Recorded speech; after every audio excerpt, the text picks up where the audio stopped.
Some important structures part 9। कुछ अहम ताबीरात हिस्सा नंबर 9। ताबीरात में से है there is no other way but to, जिसका मतलब है के अलावा कोई और रास्ता या फिर चारा नहीं है। स्ट्रक्चर है सबसे पहले देयर, फिर उसके बाद इज़ या फिर वॉज, फिर उसके बाद no other way but to, फिर उसके बाद वर्ब की फर्स्ट फॉर्म, फिर उसके बाद ऑब्जेक्ट। मिसाल देखिए, there is no other way but to work hard, मेहनत करने के सिवा कोई चारा नहीं है। There is no other way but to work hard, मेहनत करने के सिवा कोई चारा नहीं है। There was no other way but to recite Quran, कुरान पढ़ने के अलावा कोई रास्ता नहीं था। There was no other way but to recite Quran, कुरान पढ़ने के अलावा कोई रास्ता नहीं था। There is no other way but to learn Arabic, अरबी सीखने के सिवा कोई और चारा नहीं है। There is no other way but to learn Arabic, अरबी सीखने के सिवा कोई और चारा नहीं है। ताबीरात में से है it occurred to me that, जिसका मतलब मुझे ऐसा लगा कि, मुझे लगा कि। स्ट्रक्चर है it occurred to me that, फिर उसके बाद कोई भी सेंटेंस लिखते हैं आप। मिसाल देखिए, it occurred to me that you told to me something, मुझे ऐसा लगा तुमने कुछ बताया। It occurred to me that you told to me something, मुझे ऐसा लगा कि तुमने कुछ बताया। It occurred to me that we can get first position, मुझे ऐसा लगा कि हम फर्स्ट पोजीशन हासिल कर सकते हैं। It occurred to me that we can get first position, मुझे ऐसा लगा कि हम फर्स्ट पोजीशन हासिल कर सकते हैं। It occurred to me that teachers will come to the class, मुझे ऐसा लगा कि असातिज़ा क्लास में तशरीफ़ लाएंगे। It occurred to me that you are reading book, मुझे ऐसा लगा कि तुम किताब पढ़ रहे हो। It occurred to me that you are reading book, मुझे ऐसा लगा कि तुम किताब पढ़ रहे हो। ताबीरात में से है इफ़ नीड बी, जिसका मतलब अगर ज़रूरत हुई या पड़ी तो। स्ट्रक्चर है सबसे पहले इफ़ नीड बी, फिर उसके बाद इम्परेटिव, फिर उसके बाद फ्यूचर एंड डेफिनिट। मिसाल देखिए, if need be call me, अगर ज़रूरत हो तो मुझको बुला लेना। If need be take my bike, अगर ज़रूरत पड़ी तो मेरी बाइक इस्तेमाल कर लेना। If need be I will call you, अगर ज़रूरत हुई तो मैं तुमको फ़ोन करूँगा। If need be go there, अगर ज़रूरत पड़ी तो वहाँ चले जाना। If need be I will ask you, अगर ज़रूरत हुई तो मैं आपसे पूछ लूँगा। ताबीरात में से है डू वंस लेवल बेस्ट, जिसका मतलब कोई कसर न छोड़ना, पूरी कोशिश करना। स्ट्रक्चर है सबसे पहले सब्जेक्ट, फिर उसके बाद डू या फिर डिड, फिर उसके बाद पजेसिव केस, फिर उसके बाद लेवल बेस्ट, फिर उसके बाद टू, फिर उसके बाद वर्ब की फर्स्ट फॉर्म, फिर उसके बाद ऑब्जेक्ट। मिसाल देखिए, he did his level best to learn Arabic, उसने अरबी सीखने में कोई कसर नहीं छोड़ी। He did his level best to learn Arabic, उसने अरबी सीखने में कोई कसर नहीं छोड़ी। You did your level best to defeat me, तुमने मुझे शिकस्त देने में कोई कसर नहीं छोड़ी। You did your level best to defeat me, तुमने मुझे शिकस्त देने में कोई कसर नहीं छोड़ी। ताबीरात में से है a couple of, इसका मतलब दो चार, कुछ चंद। स्ट्रक्चर है सबसे पहले सेंटेंस, फिर उसके बाद अ कपल ऑफ टाइम। मिसाल देखिए, I am going to stay here for a couple of week, मैं यहाँ 2-4 हफ्ते रुकने वाला हूँ।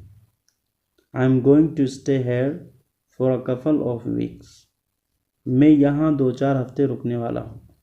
You will be all right in a couple of days, तुम चंद दिनों में ठीक हो जाओगे। You will be all right in a couple of days, तुम चंद दिनों में ठीक हो जाओगे। We have been here for a couple of months, हमें यहाँ आए हुए 2-4 महीने हुए हैं। We have been here for a couple of months, हमें यहाँ आए हुए 2-4 महीने हुए हैं।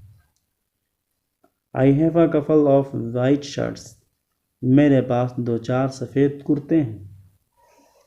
ताबीरात में से है गेट अलोंग विथ, जिसका मतलब किसी के साथ बनना।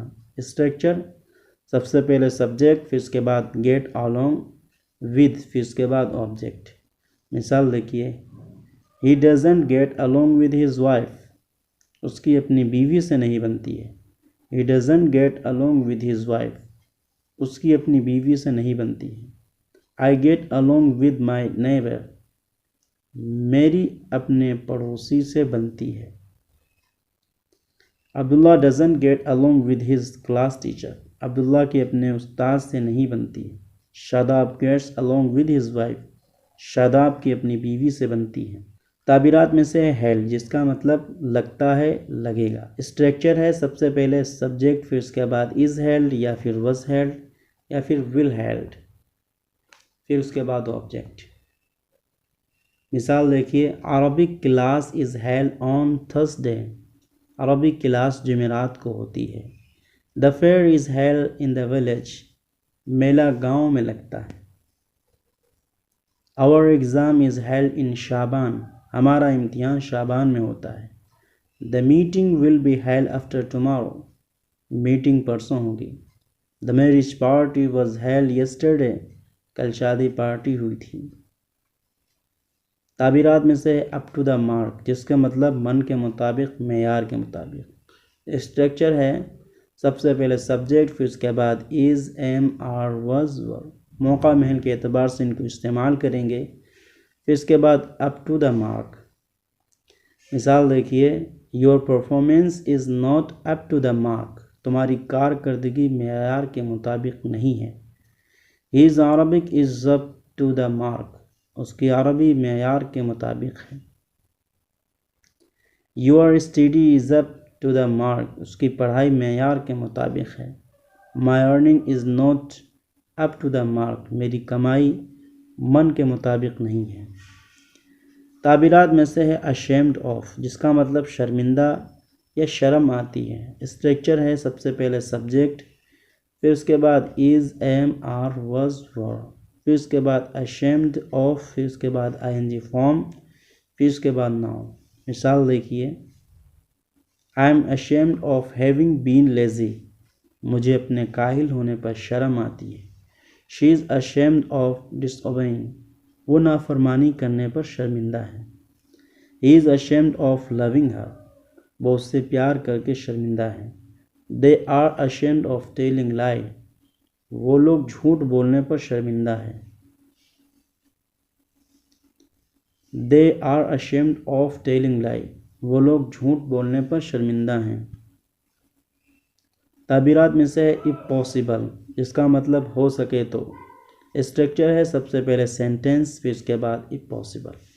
मिसाल देखिए, be kind to parents if possible, हो सके तो अपने वालिदैन के तई नरमी इख्तियार करें। Focus on your studies if possible, हो सके तो अपनी पढ़ाई पर ध्यान दो। Respect your self if possible, हो सके तो अपनी इज्जत करो। Decrease your ego if possible, हो सके तो अपनी अनानियत को कम करो। ताबीरात में से इनवर्डली, जिसका मतलब मन ही मन या अंदर ही अंदर, जिसका स्ट्रक्चर है सबसे पहले सेंटेंस, फिर उसके बाद इनवर्डली। मिसाल देखिए, ही इज़ क्राइंग इनवर्डली, वो अंदर ही अंदर रो रहा है। He is thinking you inwardly, वो तुम्हें मन ही मन में सोच रहा है। I think about you inwardly, मैं मन ही मन तुम्हारे बारे में सोचता हूँ। ताबीरात में से है एवरी नाउ एंड देन, जिसका मतलब जब देखो तब, बार बार। स्ट्रक्चर है सबसे पहले सेंटेंस, फिर उसके बाद एवरी नाउ एंड देन। मिसाल देखिए, why do you admire her every now and then, why do you admire her every now and then, जब देखो तब तुम उसकी तारीफ क्यों करते हो। You cry for her every now and then, जब देखो तब तुम उसके लिए रोया करते हो। Every now and then he read, जब देखो तब वो पढ़ता रहता है। Every now and then he plays cricket, जब देखो तब वो मैच खेलता रहता है। ताबीरात में से है if I am not wrong या फिर मिस्टेकन, जिसका मतलब अगर मैं गलत नहीं हूँ तो। स्ट्रक्चर है सबसे पहले if I am not wrong, mistaken, फिर इसके बाद कोई sentence. If I am not wrong you had an iPhone, अगर मैं गलत नहीं हूँ तो तुम्हारे पास एक आईफोन था। If I am not mistaken your friend had a letter. अगर मैं गलत नहीं हूँ तो तुम्हारे दोस्त के पास ख़त था। If I am not wrong you are coming yesterday. अगर मैं गलत नहीं हूँ तो तुम कल आने वाले थे। If I am not mistaken we have met before. अगर मैं गलत नहीं हूँ तो हम पहले मिल चुके हैं। ताबीरात में से है व्हाट इफ़, जिसका मतलब क्या होगा। स्ट्रक्चर व्हाट इफ़ लिखेंगे, फिर उसके बाद कोई सेंटेंस। मिसाल देखिए, what if I failed in exam. अगर इम्तिहान में फ़ेल हो गया तो क्या होगा। What if someone comes here. अगर कोई यहाँ आ जाएगा तो क्या होगा। What if you couldn't reach on time. अगर तुम वक्त पर नहीं पहुँचे तो क्या होगा। ताबीरान में से है द हेल, जिसका मतलब खाक, खाक अच्छा है, खाक जाऊंगा। स्ट्रक्चर सबसे पहले द हेल लिखेंगे, फिर उसके बाद सेंटेंस। मिसाल देखिए, the hell I will go. मैं खाक जाऊंगा। The hell he will come. वो खाक आएगा। The hell it is good. खाक अच्छा है। The hell she is beautiful. वो खाक खूबसूरत है। जब कभी सख्ती या बहुत गुस्से में किसी से कुछ पूछते हैं तब भी द हेल का इस्तेमाल होता है। मिसाल देखिए, who the hell are you. अबे तू है कौन। Who the hell are you. अबे तू है कौन। What the hell are you doing. तुम क्या कर रहे हो। Where the hell are you going. कहाँ जा रहे हो। What happens is that. What happened is that, जिसका मतलब होता ये है, हुआ ये था कि। स्ट्रक्चर है व्हाट हैपेंस या फिर हैपेंड इज़ दैट, फिर उसके बाद सेंटेंस। जब आप अपना तजुर्बा बयान करते हैं या किसी अमल की वजाहत करते हैं तो आमतौर पर इस तरह के जुमले बोलने की ज़रूरत पड़ जाती है कि होता है ये, हुआ ये था वगैरह। ऐसे जुमलों को इस तरह बनाते हैं। स्ट्रक्चर इसके दो हैं।